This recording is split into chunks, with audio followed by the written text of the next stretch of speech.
Ahora sí, queridos hermanos, hoy estamos terminando esta muy corta serie de 3 sermones basados cuando los magos visitaron a Jesús, cuando Él nació.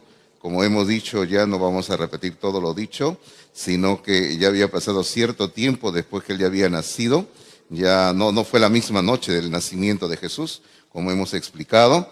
Esto ocurrió después que Jesús nació. Llegaron los magos a Belén y lo encontraron a Jesús juntamente con sus padres, juntamente con su madre sobre todo. Lo encontraron en una casa, así dice la palabra del Señor. Estaban en la casa, dice. Ya no estaban en el establo donde Él había nacido.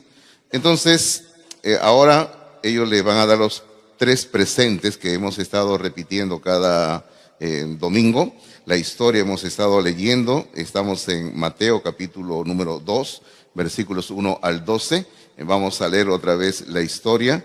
Nunca es de más leer la palabra de Dios. Siempre es una bendición leer la palabra de Dios, aun cuando la leamos 10,000 veces.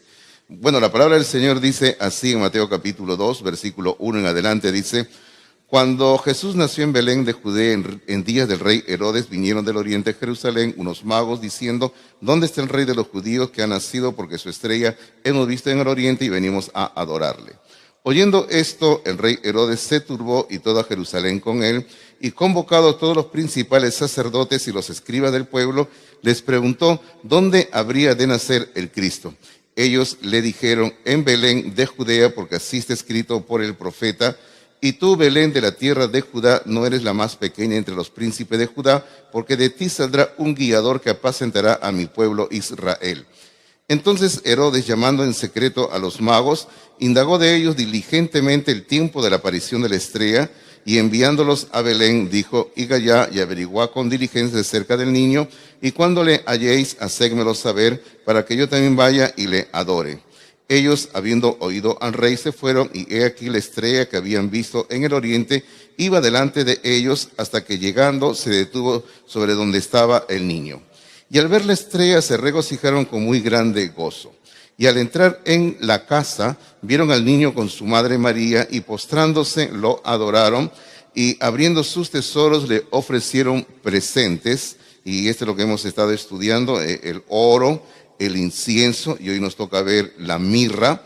Pero siendo avisados por revelación en sueños que no volviesen a Herodes, regresaron a su tierra por otro camino. Bueno, esta es la historia de la visita de los magos al Señor Jesucristo cuando tenía poco tiempo de haber nacido. Entonces, si estamos viendo el orden en nuestros apuntes, usted ve que en el apunte dice: el tercer regalo es la mirra. Y eso es lo que vamos a estar hablando esta mañana, sobre este tercer regalo que él recibió de parte de los magos en su visita que le hicieron. Ahora, ¿qué es lo que nos enseña o nos muestra la mirra? La mirra, hermanos, muestra que Jesucristo es el sacrificio perfecto. O sea, no solamente sacrificio, sino perfecto. Es el sacrificio perfecto. Ya todos nosotros sabemos por historia que Él murió, derramó su sangre por nosotros, y aún más recuerden ustedes que cuando estaba por iniciar su ministerio, Juan el Bautista lo llamó: he aquí el Cordero de Dios que quita el pecado del mundo. El Cordero de Dios lo declaró públicamente. Juan el Bautista lo presentó a Jesús ante la nación de Israel como el Cordero perfecto, el Cordero que es el único que puede quitar el pecado de la humanidad, según lo que dice la palabra del Señor. Quizás un poquito vamos a recordar algo del oro. El primer regalo que está en el orden, ahí en la palabra de Dios, dice que es el oro. Hemos estudiado hace 2 semanas que el oro nos enseña que Jesús es rey, porque era el metal que se usaba para darle regalo a los reyes, sobre todo cuando nacían, o cuando alguien iba a visitar a un rey, le llevaba siempre un regalo de oro. Es como hoy en día, ¿no? Lo usual es cuando uno se casa, los aros de matrimonio son de oro, ¿verdad? Así que, damas, verifiquen que sea de oro, muérdanlo, ¿no? que sea de oro y que pese, cada aro que pese, ¿sí o no? Que pese bastante para que cualquier cosa lo venda. Bueno, no sé qué estoy hablando ya. ¿Ya? Pero que sea de oro, oro puro, buen oro, ¿verdad? Así es, ¿no? A mí me preguntaron una vez pasada, pastor, ¿y qué ha hecho usted con sus aros de matrimonio? Ahí los tengo, le digo, ahí están mis aros de matrimonio, ahí los tengo bien guardaditos. Lo tengo todo guardadito en un lugar donde está su anillo de compromiso de Beni cuando le pedí que sea mi novia, y están los aros de matrimonio, ahí están guardaditos, ahí están, ¿no? Y dice, ¿y qué lo va a hacer? No sé, le digo. Ya, mis hijos verán qué hacen, le digo, ¿no? Herencia para ellos. Tengo 3 hijos, anillo de compromiso, 2 de matrimonio, 3, ellos se lo rifarán, bueno, porque el de compromiso no es de oro, es de plata, así que a quien le toque, güey, plata. Así es, ¿verdad? Pero es bonito guardar esas cosas, son bonitos recuerdos, ¿no? Bueno, entonces le decía de que el regalo que se le daba a los reyes, y bueno, y siempre tenemos que pensar nosotros que Jesucristo es el rey, y él ha proclamado desde un comienzo el reino, y ahora estamos viviendo en el reino, y todo hombre y toda mujer que viene a Cristo en salvación entra a ese reino espiritual. Somos parte del reino de Dios ahora en Cristo Jesús, por eso Él es el rey. El segundo regalo que estábamos viendo en el orden que Él recibió de parte de los magos, recuerde que primero le dieron oro, luego le dieron el incienso, ¿ya? ¿Qué nos enseña el incienso? ¿Recuerdan ustedes? Eso lo vimos el domingo pasado, que Él es sacerdote, que Él es nuestro sumo sacerdote, y también Él es el mediador perfecto. No necesitamos a nadie más fuera del Señor Jesucristo. Es por eso que el domingo último, cuando hablábamos de que Él es nuestro sacerdote, nuestro mediador, nuestro intercesor, invertimos un poco de tiempo hablando acerca de la doctrina católica romana sobre María. Y yo le digo, yo no tengo nada en contra de María, por si acaso. Yo no tengo nada en contra de María, la que está en el cielo, la madre del Salvador. Y yo no tengo nada en contra de ella, porque ella fue una buena mujer, una buena creyente, una mujer que se sometió a Dios cuando le pidió algo muy importante. ¿Sabe usted lo que ella le dio al Señor? Le dio su pureza, su virginidad, porque ella sabía que después de todo eso iban a hablar mal de ella, porque era lo usual en la época, ¿no? Entonces, ella le dio lo mejor que tenía a Dios, y siempre hay que darle lo mejor a Dios, hermanos, siempre, siempre. Entonces, yo no tengo nada en contra de María, por si acaso, ¿no? El día que lleguemos al cielo, me va a dar gusto conocerla a María allá en el cielo y ver a esa santa mujer que Dios utilizó como instrumento para traer a su hijo a esta tierra.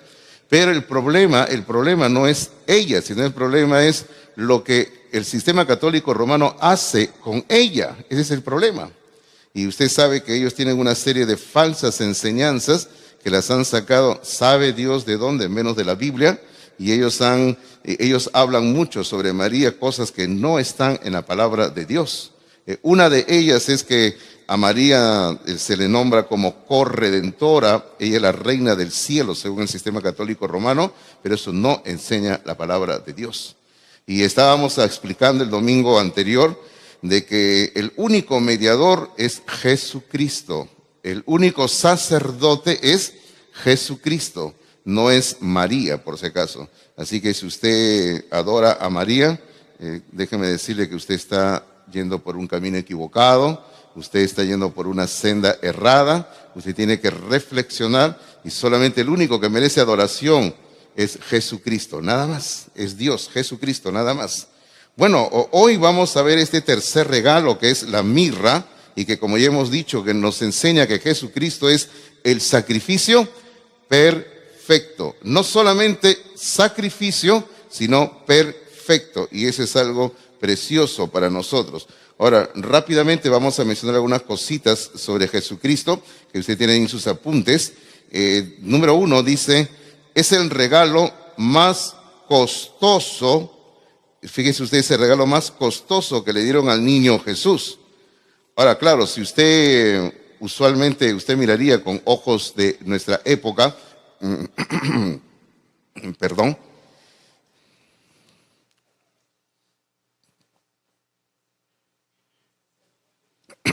le decía, si usted usualmente miraría con ojos de nuestra época estos tres regalos, el oro, el incienso y la mirra, yo creo que cualquiera de nosotros diría que el más costoso es el oro, ¿verdad? Diríamos.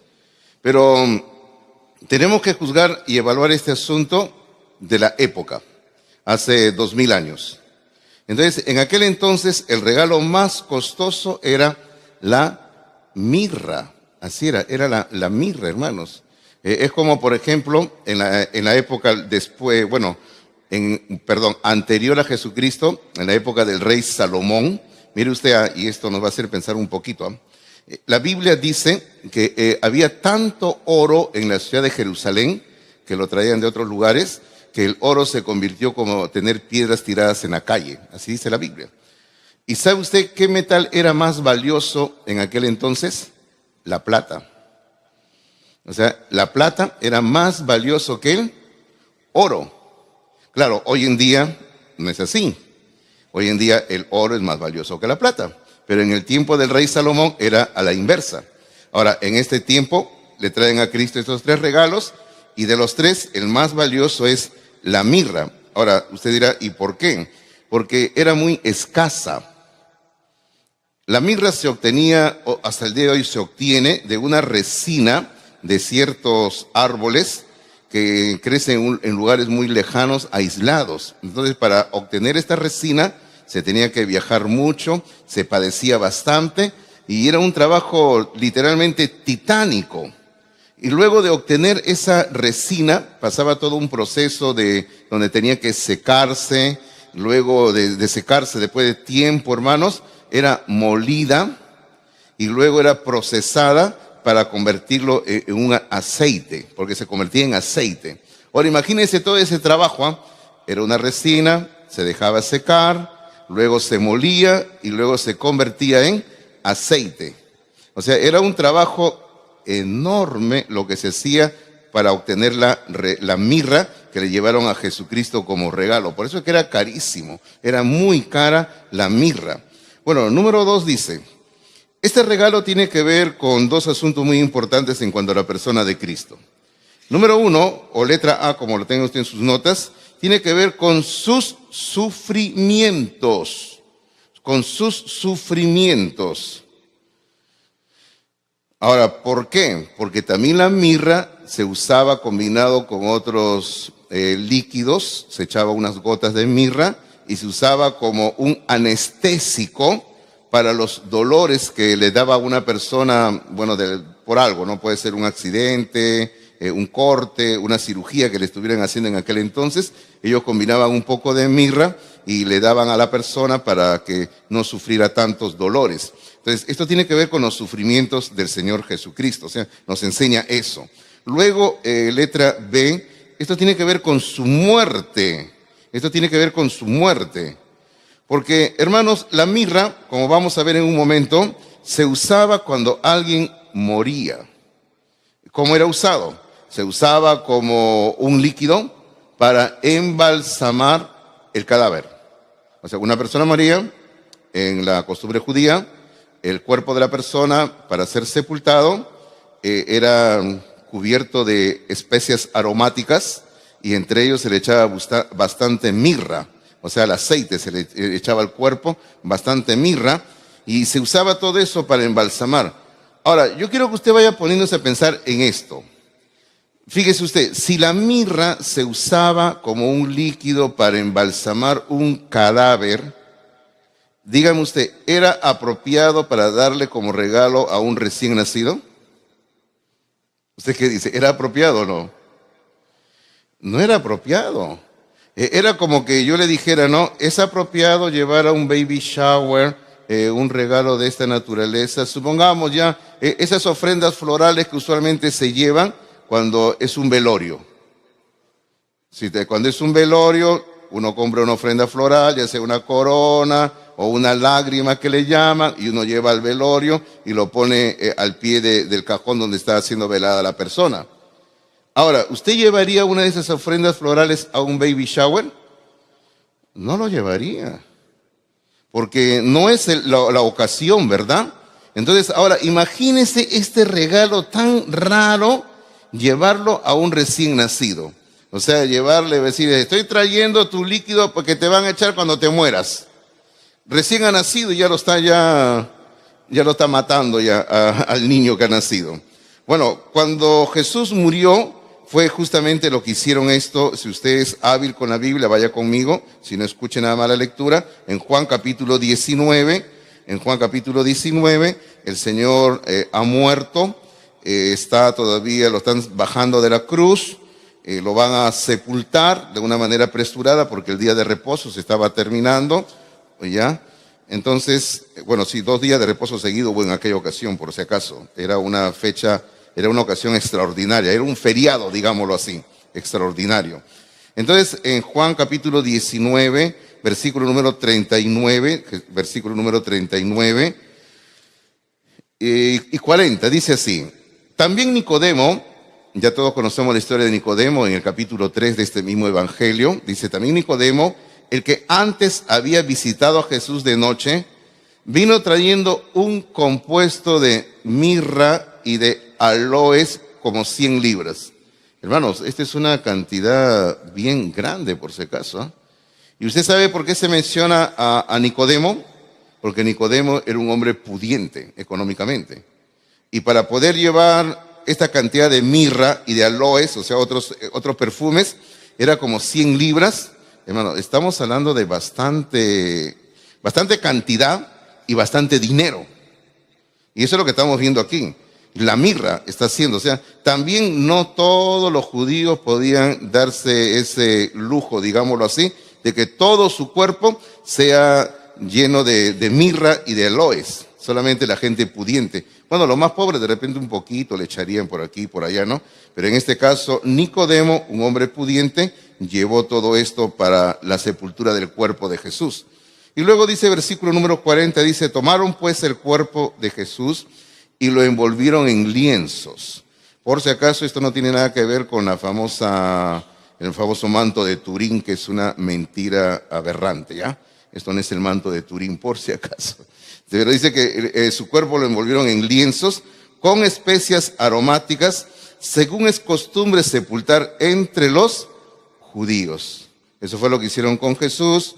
No lo llegaron a envolver como usualmente hacían, con vendas por todo el cuerpo, porque no había tiempo.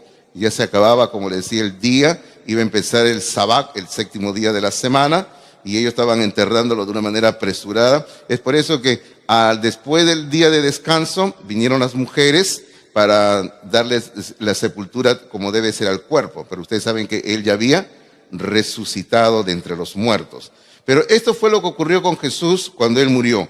Nicodemo, digámoslo así, ofrendó mirra y aloes como 100 libras para que su cuerpo sea ungido y sea sepultado. Eso era lo que se hacía, porque todo esto tenía que ver con sus sufrimientos y su muerte. Número 3, era un regalo, dándole la redundancia a lo mismo que estamos hablando por si acaso de aquí en adelante, estamos haciendo énfasis nada más, ¿ya? Número 3, era un regalo que miraba hacia su futuro sacrificio,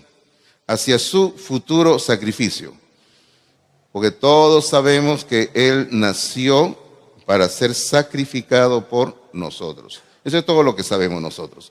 Los cristianos sabemos esto, lo entendemos, tenemos conocimiento, que Jesucristo nació para sacrificarse por nosotros. No podemos decir solamente Él nació para morir, porque todos nosotros hemos nacido porque algún día vamos a morir también. Pero Él nació para ser sacrificado por nosotros. Y esto estaba mirando hacia ese futuro que llegaría, en este caso, desde su nacimiento, años después. Número 4. Se predijo el sacrificio de Jesús. Bueno, honestamente, hermanos, hay muchos pasajes en el Antiguo Testamento donde se predice la muerte de Jesús, los sufrimientos de Jesús. Podríamos hablar, por ejemplo, de pasajes como en el libro de Salmos. En Salmos hay varios capítulos que nos presentan a un Cristo sufriente, un Cristo resucitado, un Cristo victorioso. Eso nos habla en el libro de Salmos. Ahora, ni qué hablar de los profetas. Los profetas básicamente podríamos decir que básicamente todos los profetas nos presentan a Jesús sufriendo. Sobre todo, yo siempre estoy sorprendido con la exactitud del libro de Daniel en el capítulo número 9 de su libro, Daniel capítulo número 9, donde se habla acerca de la profecía de las 70 semanas, donde de una manera exacta se menciona la muerte del Mesías. Y como yo siempre les digo, ¿no? Es por eso que los judíos, cuando Jesús nació, a los judíos no los tomó por sorpresa, por si acaso, sino que ellos se sorprendieron que ya hubiera nacido nada más, ya, ¿no? Ellos sabían que en cualquier momento nace. ¿Por qué sabían cuándo más o menos iban a nacer? Por la profecía del libro de Daniel en el capítulo número 9. Ellos sabían exactamente eso. Y así que, ahora, pero cuando hablamos aquí en el punto 4 que se predice el sacrificio de Jesús, ahí vamos a poner un pasaje nada más que es para mí quizás muy vital, muy clave, es Isaías capítulo número 53. Isaías capítulo 53. Isaías 53, hermanos, es un pasaje que describe en detalles la muerte, los sufrimientos del Mesías, de Jesucristo. Inclusive hasta hace referencia a la resurrección de Jesús, su ascensión también. Y uno tendría que estudiarlo para encontrarle bastante detalle. Hace algunos años, aquí en nuestra iglesia, predicamos durante algunos domingos sobre Isaías capítulo 53. Y bueno, como fueron prédicas, ni yo mismo quedé satisfecho porque lo hice rápido y siempre digo, algún día voy a regresar otra vez a predicar Isaías 53 con más detalle. Pero Isaías 53, hermanos, fue escrito más o menos en el año 600 antes de Cristo por el profeta Isaías. Él escribió esta profecía donde se está anunciando el sacrificio de este niño recién nacido. Ahora, esta profecía, hermanos, es tan precisa que habla acerca del Mesías que sufre, que los judíos no lo querían aceptar. Los judíos no, hasta el día de hoy, ¿por qué cree que los judíos rechazan a Jesús como el Mesías? Lo rechazan porque dentro de la mente judía no puede caber un Mesías que sufre, que muere. Ellos siempre han pensado que el Mesías viene para reinar, nada más, así piensan. El Mesías viene para destruir a sus enemigos y para establecer un reino, nada más. Es por eso que a los judíos no les cabe en su cabeza que el Mesías venga y muera en una cruz. Y sobre todo cuando ellos leen el capítulo 53 de Isaías, bueno, leer es un decir, ellos no leen el capítulo 53 de Isaías. Cuando los judíos están haciendo sus lecturas regulares, porque ellos van leyendo en orden el Antiguo Testamento, van leyendo capítulo por capítulo, digámoslo así, y cuando llegan a ese pasaje de Isaías 53, ellos lo saltan. No lo leen. Usted averigua, usted vea en cualquier libro, en cualquier documental, averigua usted la lectura de Isaías 53 por parte de los judíos. Ellos no leen Isaías 53, ellos lo saltan, porque para ellos ese pasaje revela que el Mesías tenía que sufrir. Y cuando uno lee Isaías 53, hermanos míos, todos automáticamente no podemos dejar de pensar en Jesús de Nazaret. Porque Isaías 53 se aplica directamente a Jesús de Nazaret. Así que es un pasaje precioso. Yo le invito a que usted lo lea. Léalo, hermano, medítelo, reflexione. Si usted quiere sacarle mucho provecho, lee ese pasaje en otra traducción de la Biblia, que hoy en día hay mucha facilidad con los celulares. Usted puede buscar otra traducción. Lea para que usted le saque bastante provecho a ese pasaje de Isaías 53. Número 5. Los cuatro evangelios dan testimonio del sacrificio de Jesús. O sea, no hay ningún evangelio que no deje de hablar de Jesucristo en su muerte. Por ejemplo, de los cuatro evangelios, mire usted esta comparación, por ejemplo, de los cuatro evangelios, solamente dos hablan acerca del nacimiento de Jesús, Mateo y Lucas. Marcos y Juan no mencionan para nada que María se le apareció el ángel, que María fue a Belén y que nació Jesús. No habla absolutamente nada. Solamente Mateo y Lucas hablan del nacimiento de Jesús. Pero los 4 evangelios sí hablan acerca de lo que nosotros llamamos la semana de la pasión. Y aún más, Juan en su evangelio nos da muchos detalles de la semana que no están en los otros evangelios. Pero honestamente es muy gratificante encontrar tanta información en estos 4 evangelios sobre la muerte del Señor Jesucristo. Es precioso, en verdad. Ahora, ante todo esto, ante todo lo que estamos diciendo, ahí hay una pregunta que usted puede, con letras grandes. A ver, hermanitas, a ver, yo sé que están ahí anotando. Yo les pediría que escuchen. Ya, anoten, escuchen. ¿Correcto? Gracias, no me entretengan ahí a las personas. Gracias. Ya, entonces le decía, hay una pregunta que está en sus apuntes y que va a ser base para lo que queda la última parte del sermón. Dice así la pregunta: ¿cómo debemos responder al sacrificio de Jesucristo? O sea, ¿cómo vamos a responder? ¿Vamos a responder solamente diciendo que sí, lo conozco, yo sé lo que la historia dice, lo he leído en el Nuevo Testamento, yo sé que está escrito, yo sé lo que dice por aquí? Bueno, ¿es la respuesta que vamos a dar? Bueno, necesitamos sí conocer lo que Cristo hizo, lo que la historia nos enseña es básico, porque nuestra fe se basa en hechos. Nuestra fe no se basa en solamente decires, sino solamente se basa en hechos, hermanos. Y usted sabe que los hechos tienen que ver con historia. Así que es importante conocer lo que está escrito en la palabra de Dios para saber, y porque esa es la base de nuestra fe. Pero nuestra respuesta, como dicen sus notas, nuestra respuesta la vamos a resumir en 3 palabras. Y vamos a explicar estas 3 palabras, ¿correcto? Palabra número 1, reconocer. Reconocer. La primera palabra es reconocer. Ahora, ¿qué es lo que tenemos que reconocer? Bueno, vamos al libro de Mateo, Mateo capítulo 27. Mateo capítulo 27, por favor. Mateo capítulo 27.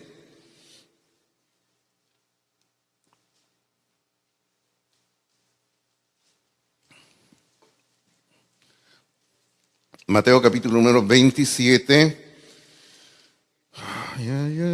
Versículos ya cuando Cristo ha sido crucificado. Aquí tenemos nosotros que Él está en la cruz. Vienen las famosas 7 palabras en la cruz que Cristo va a pronunciar. Y al pie de la cruz hay un grupo de personas variados. Están ahí, por ejemplo, la madre de Jesús, algunas mujeres que le seguían, está uno de sus discípulos, la gente curiosa. Nunca falta en todo lugar los curiosos. Bueno, cuando hay algo que está ocurriendo están los curiosos ahí mirando, ¿no? Y sobre todo estaban los soldados, estaban los romanos ahí al pie de la cruz. Pero algo ocurre con uno de ellos, que era el jefe del grupo de los soldados. Nos dice el versículo 54, y aquí viene el reconocer. 54 dice: el centurión, que era el oficial, que mandaba a un promedio de 100 soldados, por eso centurión, ya, el centurión, y los que estaban con él guardando, o sea, vigilando a Jesús, visto el terremoto, acababa de ocurrir un terremoto en ese momento, ya, y las cosas que habían sido hechas, temieron en gran manera. ¿Qué más había pasado aparte del terremoto? ¿Recuerdan ustedes? Había habido un eclipse. Varias horas todo había estado a oscuras. Fíjese todo eso, ¿no? Terremoto, eclipse, a oscuras, todo. Y por eso tenían temor. ¿Y qué es lo que dijeron?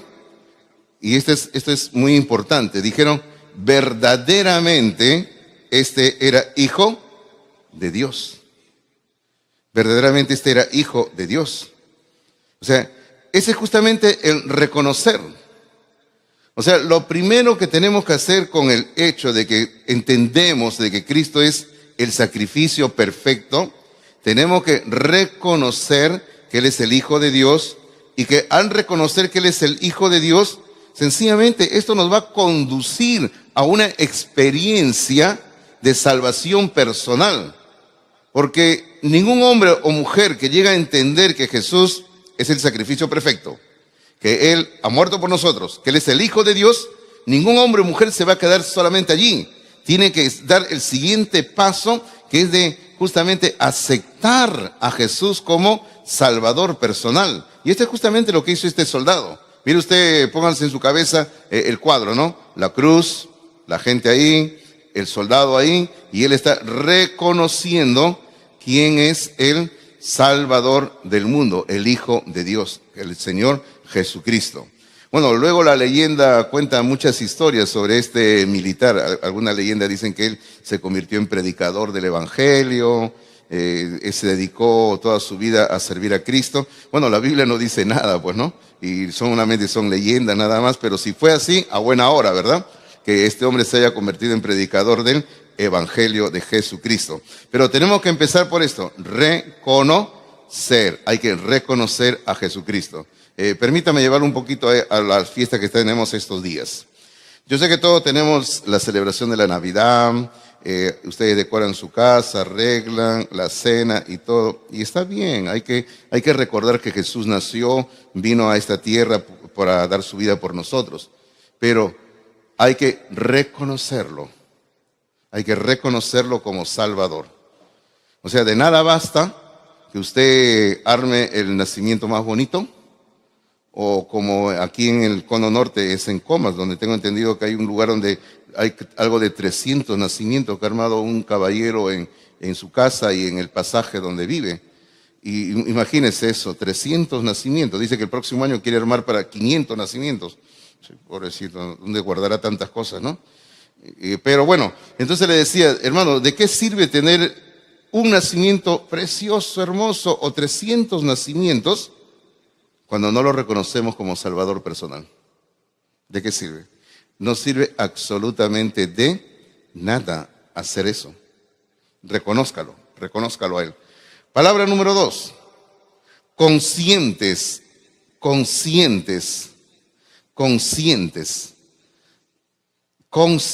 Pablo declara que el sacrificio de Jesús nos da un nuevo propósito para nuestras vidas. Y esto es justamente lo que debemos de ser conscientes. O sea, ahora que estamos en Cristo, hermano, no estamos en una religión, estamos en Cristo. Y al estar en Cristo, tenemos que ser conscientes de que ahora tenemos una nueva vida y tenemos un nuevo propósito. No es el pasaje que voy a usar como referencia, es otro, por si acaso, pero todos sabemos lo que dice Romanos 12:1, ¿verdad? Romanos 12:1. Dice, así que hermanos, os ruego por las misericordias de Dios que presentéis vuestros cuerpos en sacrificio vivo, santo, agradable a Dios, que es vuestro culto racional. Ahora, observe esto. Pablo durante 11 capítulos ha presentado el mensaje de redención, el mensaje de salvación. Eso es lo que ha hecho. Y cuando llega el capítulo 12, él da un giro a todo lo que está escribiendo y dice, bueno, pues ahora presenten sus cuerpos en sacrificio vivo. O sea, tienen que ser conscientes, les dice.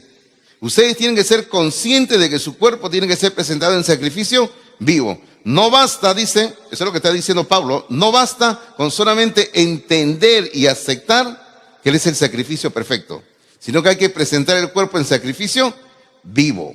Y eso es lo que Pablo va a repetir después, por ejemplo, en 2 de Corintios, donde ahí sí le pido que abra la Biblia, 2 de Corintios, capítulo número 5, donde Pablo va a instarnos a nuestros pensamientos. Porque justamente en Romanos 12:1 dice, nuestro sacrificio tiene que ser un sacrificio que entendemos, hay que entender, dice. Acá también nos habla de pensar también. Hermanos, el cristiano tiene que pensar por si acaso, Y bueno, y a mí siempre me gusta la gente que piensa, ¿verdad? Es por eso que invertimos tiempo enseñando la Biblia a todos ustedes, para que pensemos. Si en una iglesia no le dejan pensar, no es una iglesia que le enseñe la palabra de Dios, pues. Ya tienen que pensar, ¿no? A mí me gusta cuando piensan y hacen preguntas. Pero cuando hacen preguntas buenas, pues hermano, pues no. Ya, cuando hacen preguntas bien pensadas, ¿sí o no? Cuando hacen preguntas bien sesudas, que a mí me hacen sudar, ¿no? Ahí, ¿no? Esas son buenas preguntas. Bueno, en 2 de Corintios, en el capítulo número 5, y todos conocemos este capítulo 5 por el versículo número 17, ¿no? Donde habla de que estamos en Cristo, somos nuevas criaturas. Ese es el versículo que todos conocemos bastante, y es muy buen versículo. Pero leamos el versículo 13. Versículo 13 dice: porque si estamos locos es para Dios. Ahora, ¿por qué locos? Porque cuando estamos en Cristo ya no pensamos como los que están a nuestro alrededor. Pensamos distinto. Por eso, si estamos locos es para Dios. Y si somos cuerdos es para vosotros, dice. O sea, ustedes como creyentes, entre creyentes entendemos que no estamos locos. Eso es lo que está diciendo Pablo. Pero aquellos que no son creyentes nos ven como locos. Así nos ve el mundo, como locos. Y luego el versículo número 14 dice: porque el amor de Cristo nos constriñe. Y ahí permítame tocar la palabra constriñe. La palabra constriñe es que ejerce dentro de mí una presión que me impulsa a tomar una decisión en cierto sentido. O sea, me constriñe. O sea, siento algo dentro de mí. O sea, me da un fuerte sentimiento, nos constriñe, me impulsa hacia una dirección. Pero no solamente a tomar una decisión basada en emociones, sino que Pablo añade y dice: porque el amor de Cristo nos constriñe. Estoy leyendo el versículo 14, y luego ¿qué dice? Pensando esto. O sea, en la decisión del creyente tiene que estar involucrado siempre el pensar, el reflexionar. Y justamente esta segunda palabra que estamos viendo es ser conscientes. Hermano, para ser conscientes tenemos que pensar, tenemos que evaluar. ¿Y qué dice? ¿Qué tenemos que pensar? Dice el versículo 14 y 15, porque continúa en el 15. ¿Qué tenemos que pensar? Que si uno murió por todos, está hablando de Jesús, luego todos murieron. Claro, porque en Cristo todos morimos. Y por todos murió. Cristo murió por todos. Para que los que viven, o sea, nosotros, para los que viven, ya no vivan para sí, sino para aquel que murió y resucitó por ellos. O sea, hermano, tenemos que ser conscientes de que tenemos un nuevo propósito de vida. Por eso, nueva criatura es, dice más adelante en el 17. Porque aquí en el versículo 15 dice: para que los que viven ya no vivan para sí, sino para aquel que murió y resucitó por ellos. Ya no vivo yo, mas vive Cristo en mí. Eso dice en Gálatas capítulo 2, versículo número 20. Hermano, eso es lo que tenemos que ser conscientes, que ahora en Cristo, que es el sacrificio perfecto, tenemos una nueva vida y tenemos un nuevo propósito de vida. Y tenemos que entenderlo. Ahora, pero ¿cómo llegamos a ese convencimiento? Porque hemos aceptado a Cristo en nuestro corazón, porque estudiamos la Biblia, y la Biblia misma, el conocimiento de la Biblia, los hechos que la Biblia nos da, nos impulsan, como dice aquí en la lectura que hemos hecho en el versículo 14, nos constriñe a pensar. Hermano, porque la palabra de Dios siempre tiene que llevarnos en una dirección. ¿Qué quiere decir eso? Quiere decir, supongamos que usted lee la Biblia y no pasa nada. No, pastor, yo leo la Biblia y no pasa nada, no siento nada. Yo digo, serás cristiano, digo yo, ¿no? Serás cristiana, porque cuando un hijo de Dios, una hija de Dios lee la Biblia lo lleva en una dirección, hermanos. Ya, y si usted no es cristiano, usted lee la Biblia y la Biblia solo le va a llevar a un lugar. ¿Cuál es? Salvación en Cristo Jesús. Ese es lo primero que le va a llevar. Pero supongamos que usted me dice que ya es cristiano, cristiana, pero usted lee la Biblia y no pasa nada. Entonces yo digo, algo sucede, hay un problema. De repente usted piensa que es cristiano, cristiana. Y honestamente, hermanos, como dice Pablo en otra parte en sus cartas, dice que nosotros debemos de evaluarnos a nosotros mismos. Debemos de examinarnos a nosotros mismos. Estamos en el último domingo del año, yo sé que no tiene nada de mágico, el próximo domingo no es que se inicie algo diferente, todos seguimos igual, usando la misma ropa, usando el mismo jabón, el mismo shampoo, la misma toalla cuando nos secamos, usamos la misma cama y todo lo demás, ¿verdad? Igualito seguimos. Pero es bueno reflexionar y decir, ¿realmente seré un hijo de Dios, una hija de Dios? Ahora, no es que yo le quiera hacer dudar de su salvación, porque la salvación no se pierde en Cristo, la salvación es segura en Cristo. Pero de repente, ¿qué tal si has caído en el juego de la religión? Porque podemos caer, hermanos. Podemos caer en el juego de la religión. Ahora, usted no me venga a preguntar, pastor, ¿usted qué dice? ¿Soy salvo o no soy salvo? Y yo no voy a decir eso. Ese es un asunto que cada uno de nosotros, delante de Dios, ¿verdad? Tiene que evaluar y decir. Si por mí fuera, no sé qué te diría yo, ¿no? Pero bueno, entonces estamos viendo estas tres palabras. La primera palabra que hemos visto nosotros es la palabra reconocer, ahora ser conscientes. Y la última palabra, la tercera y la última palabra es descansar. Lo que más queremos hacer ahora de estas fiestas, ¿no? Oh, hermano, ¿quién no está cansado de estas fiestas? Todos estamos cansados de estas fiestas. Cuando llega, cada año cuando llega noviembre y diciembre, yo siempre digo, ay, noviembre y diciembre. Los meses más cansados para nosotros del año. ¿Por qué? Todo el mes de noviembre, actividades por aniversario de la iglesia.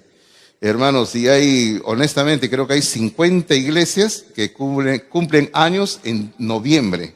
Creo que se pusieron de acuerdo para iniciarse en noviembre. Y todo el mundo tiene actividades.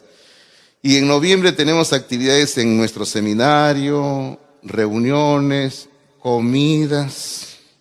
¿Ya? Luego comienza diciembre, hermanos, reuniones para todo, el cumpleaños del pastor Hidalgo sobre todo, comida y más comida, reuniones del colegio de nuestra iglesia, invitan al pastor para aquí, invitan al pastor para allá, y hermano, la verdad es que no quiero ir.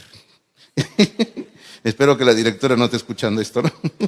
Pero hay, hermano, bastantes reuniones, luego viene todo lo que la iglesia hace, los ministerios, qué rico, se come bastante. Uno termina diciembre, pero ya terrible, pues, ¿no? Uno termina con 10 kilos más, hermanos. Es pecado que usted se pese este mes, no se pese, no suba la balanza. Hágalo en febrero todavía, ya porque todos estamos subiendo de peso, ¿no? Y hermano, y andamos así cansados todos. Yo recuerdo que mi hijo, el único hijo varón que tengo, él nació el 6 de enero. Así que la fiesta continuaba todavía. El día de bajada de Reyes todavía. La fiesta continuaba. Venía Navidad, Año Nuevo, el cumpleaños de mi hijo. Ay, ¿cuándo para esto? Decíamos, ¿no? Pero así era. Y yo siempre le decía a mi esposa, cuando mi hijo era pequeño, le decía, pero ya le hice su regalo por Navidad. Ese es de Navidad, tiene que hacerle otro regalo por su cumpleaños.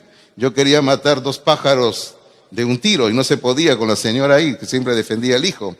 Pero, hermano, ¿quién no quiere descansar después de tantas actividades? Todos queremos descansar. Pero la tercera palabra, que es descansar, no tiene nada que ver con el descanso físico. Cuando hablamos aquí de descansar, estamos hablando de descansar en Dios. Es un tema muy amplio que no voy a entrar, solamente lo voy a mencionar, pero la Biblia nos habla de una justicia universal o una justicia cósmica, si quiere usar una palabra un poquito más rara, ¿ya? Que Dios un día va a establecer en todo el universo su justicia. Y el día que Dios establezca su justicia en todo el universo, vamos a descansar realmente. Allí vamos a descansar. Por ejemplo, me hubiera gustado leer con ustedes todo el capítulo 5 de Apocalipsis, pero anótelo como una lectura que les encargo, que lo puedan hacer. El capítulo 5 de Apocalipsis. Es un capítulo breve, tiene solamente 14 versículos, donde se habla se describe la adoración que hay en el cielo, cuando la iglesia ha sido llevada al cielo después del arrebatamiento. Está ahí la iglesia con millones y millones de ángeles adorando a Dios. Y bueno, y ahí al Cordero, el único Cordero inmolado por la humanidad, el Padre le entrega un rollo para que él abra, y ese rollo indica que él es dueño dueño del universo. Es una forma de presentar así que el Padre le entrega al Hijo el rollo como propietario del universo. Y ahí, hermanos míos, está hablando en todo este capítulo de que el Cordero es el único digno. Y ahora, usted observe, bueno, no sé si ha abierto el capítulo 5, pero yo acá en mis notas lo tengo abierto. Observe lo que dice el versículo número 12, capítulo 5, el versículo número 12 de Apocalipsis, dice, que decía en gran voz, el Cordero que fue inmolado es digno de tomar. ¿Digno de tomar qué? Fíjese lo que dice el versículo 12, dice, Él es digno de tomar el poder, las riquezas, la sabiduría, la fortaleza, la honra, la gloria y la alabanza. Hermano, eso se llama tomar el control del universo. Y el día que el Cordero, es decir, Dios, tome el control del universo, hermano, nosotros vamos a poder descansar en el Señor. Porque por ahora no podemos descansar, porque el control aquí está a nuestro alrededor lo tiene el hombre, Satanás, que está suelto haciendo lo que quiere, pero va a llegar el día cuando el Cordero va a tomar el control de todo el universo. Ahora, pero en el versículo 13, en el versículo número 13, sigue la adoración, porque este es un cántico, este es una alabanza. Y observe que la última parte del versículo 13 dice, al que está sentado en el trono, al que está sentado en el trono y al Cordero sea la alabanza, la honra, la gloria y el poder. Ahora, ¿durante cuánto tiempo? ¿Durante cuánto tiempo, hermanos? Por los siglos de los siglos. Es una forma de decir por toda la eternidad. O sea, el Señor Jesucristo es el único digno de recibir todo esto. Y Él va a tomar el control del universo. Así que si ahora nosotros vemos que el planeta Tierra camina patas arriba y sucede todo lo que sucede, no se preocupen. Va a llegar el momento cuando Dios va a tomar el control del universo. Deje las cosas como están, no se preocupe, va a llegar el momento. O sea, no se afane, a eso me refiero. No se afane, deje que Dios va a tomar el control del universo. Y el día que Él tome el control del universo, vamos a poder descansar en el Señor. Ahora, en sus notas hay algo que yo puse, pero está incompleto. Luego me percaté, por el apuro no lo puse todo. Pero en su nota dice, según Apocalipsis 5, Jesucristo se merece toda la gloria, toda la honra, toda la alabanza. Pero la lista sigue, ¿no? La lista sigue, la lista es más larga todavía, pero bueno, por el momento basta con esto, ¿no? Toda la gloria, toda la honra y toda la alabanza. Él es el que se merece todo esto. Ahora, ¿por qué? Porque Él es el Hijo de Dios.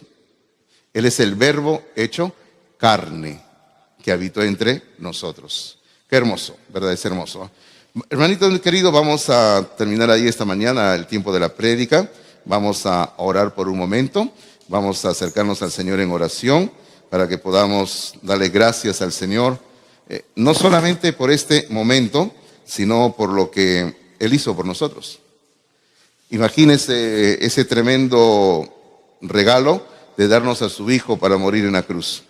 Algo único, ¿verdad? Algo precioso, algo que ningún ser jamás va a poder igualar lo que Dios hizo por nosotros.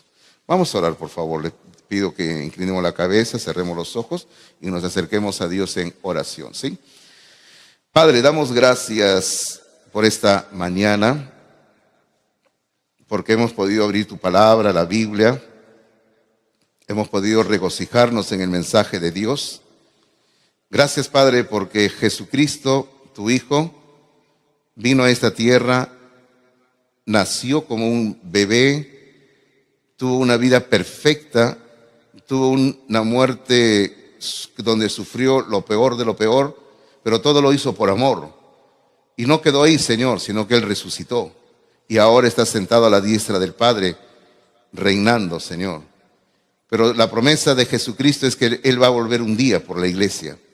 Y ahora estamos esperando el cumplimiento de esa promesa. Te damos gracias, Señor, como iglesia, como personas, por lo que hiciste por nosotros. Pero Padre, también quisiéramos aprovechar la fiesta, la ocasión, para hablarle a otras personas de Jesucristo. Utilízanos, Señor. Padre, damos gracias por todo este año que ha transcurrido, este año 2025, donde hemos visto muchas de tus bendiciones. Hemos también tenido muchas pruebas, enfermedades, conflictos, crisis. Pero sabemos que aun cuando andemos en el valle de sombra de muerte, tú estarás con nosotros. Y damos gracias, Padre, porque no estamos solos, estamos contigo. Este nuevo año que se inicia en unos días, no sabemos qué nos depara, pero confiamos que con tu ayuda, con tu presencia, con tu compañía, podremos salir adelante. Y queremos poner nuestras vidas en tus manos. Dejamos lo que resta de esta reunión, Padre, bajo tu dirección, y también el segundo culto que luego vendrá, y el culto de la noche, donde vamos a hacer una acción de gracias. Damos gracias. Por ahora, en Cristo Jesús oramos. Amén, Señor. Amén, amén. Dios les bendiga a ustedes, queridos hermanos.